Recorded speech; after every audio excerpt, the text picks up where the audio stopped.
Well, no treatment of Catholic Church history would be complete without talking about the Blessed Virgin Mary, our Mother in heaven, our Queen, our advocate. She prays for us. And today we're going to look at one of the most historically mysterious events of her life, and that is the end of her earthly life. Not the end of her life because she lives forever assumed in glory in heaven with her Son, but the end of her earthly temporal life. We Catholics call it the Assumption of Mary. And today we're going to look at some clues. We're not going to be able to solve the mystery altogether, but we'll look at some clues as to when the Assumption of Mary, when did the end of her life happen? Did it happen really early on after Christ died and rose again? Did it happen in the 40s or the 50s? Or was it even later, maybe in the 60s? Or maybe did Our Lady live on, towards the end of the first century with John the Apostle? Today we're going to look at several options, and I'm going to give you what I think is the best historical analysis in the most historical era for Our Lady's Assumption. So let's look at some of the facts. In the 5th century, Saint Juvenal, the patriarch, the bishop of Jerusalem, told the Holy Byzantine Empress Pulcheria, quote, "Although there is no account of the circumstances of her death in Holy Scripture, we know about them from the most ancient, incredible tradition." And then Saint Juvenal sent to the Empress the shroud, the grave wrappings of the Mother of God from her tomb, and Saint Pulcheria, the Empress, placed this shroud, or these grave wrappings, within a church there at Constantinople. So this is the earliest historical reference we have to the end of Our Lady's life. Now, he refers here to a, quote, ancient, incredible tradition. What is he talking about here? Well, he's talking about what the Eastern Orthodox Church and the Eastern Catholics call the Dormition. The Dormition refers to the falling asleep of Our Lady. And Catholic theologians and Eastern theologians have always been very sensitive in the way they describe the end of Our Lady's life. The reason for this is because Our Lady is the Immaculate Conception. Our Lady did not have original sin, she did not have concupiscence, and therefore she did not need to die. As Paul says in Romans, the wages of sin is death. Mary never committed a venial sin. She never committed a mortal sin. She didn't have original sin. So Mary did not need to die. And yet, as we look at the icons in the Eastern Church and we read the early homilies about the Assumption of Our Lady and the earliest testimonies, there is this idea that she falls asleep. And it's the idea that her soul and her body separate. And you can see there's an icon on the screen right now, and you'll see it's the Dormition of Our Lady.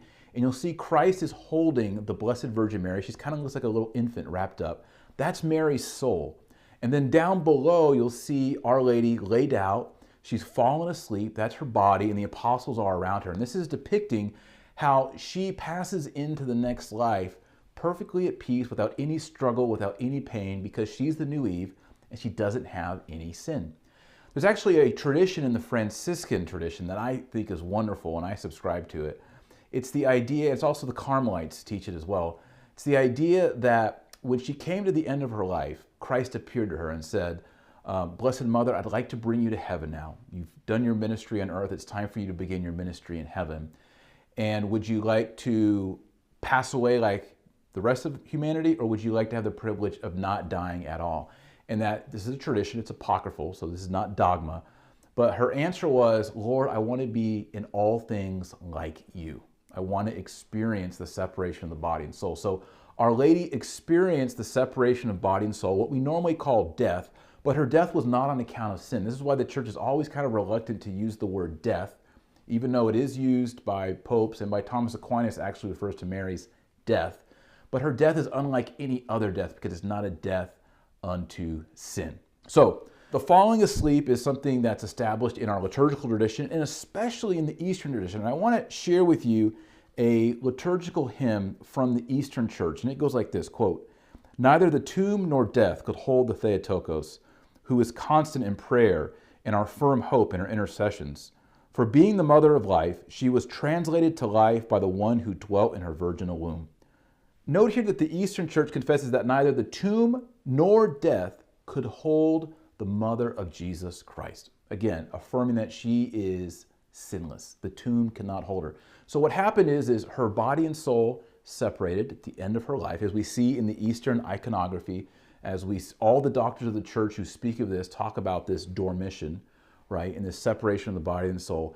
And then, according to tradition, she is glorified. She is resurrected. Her body is lifted up and is seated at the right hand of Jesus Christ. So when did this happen? Well, let's look at some more historical data.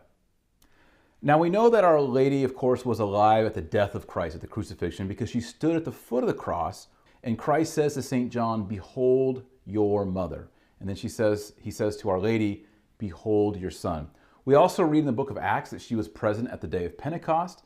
And after that, there's only one other description of Our Lady, and she is the woman clothed in the sun, Revelation chapter 12. And we'll talk about that in just a little bit as it relates to her assumption. There's kind of a clue there, but I want to save that for a little bit longer.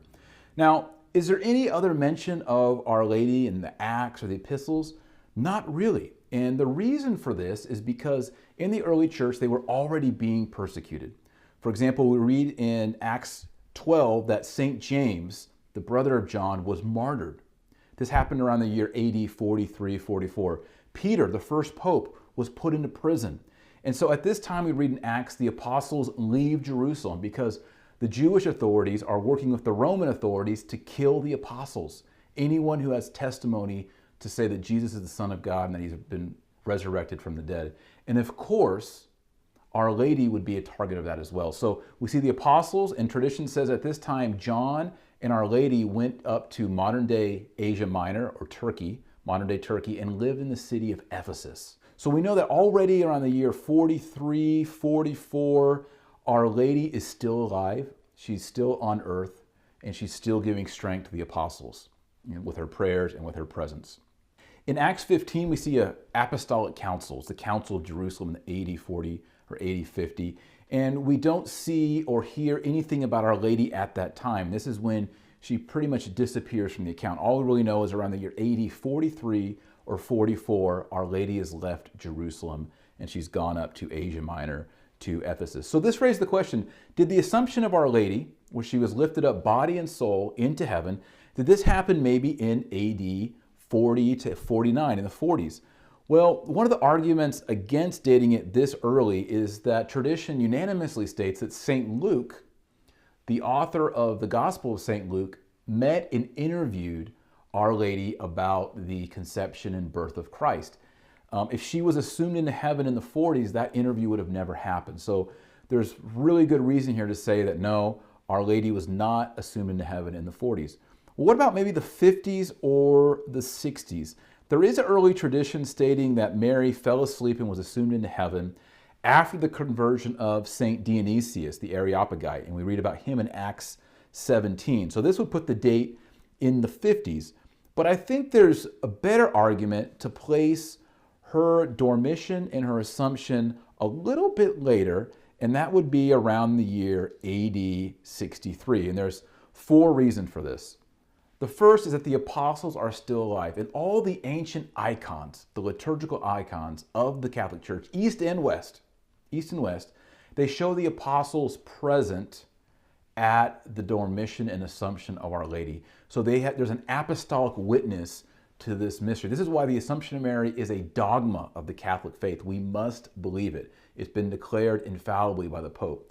And the apostles were there, so it's an apostolic event. So, first of all, it needs to be in the 60s because this is when the apostles are still alive. They start dying in the mid to late 60s, so a great time to put that would be in the early 60s. Second of all, the great miracle of the dormition and the Assumption of Our Lady is not mentioned in Acts, and we might assume that it would, but it's not. But the book of Acts ends around the year 63, and so this would be a good time, I think, for the Assumption to happen because there is no even slight or hidden or mysterious reference to it at all.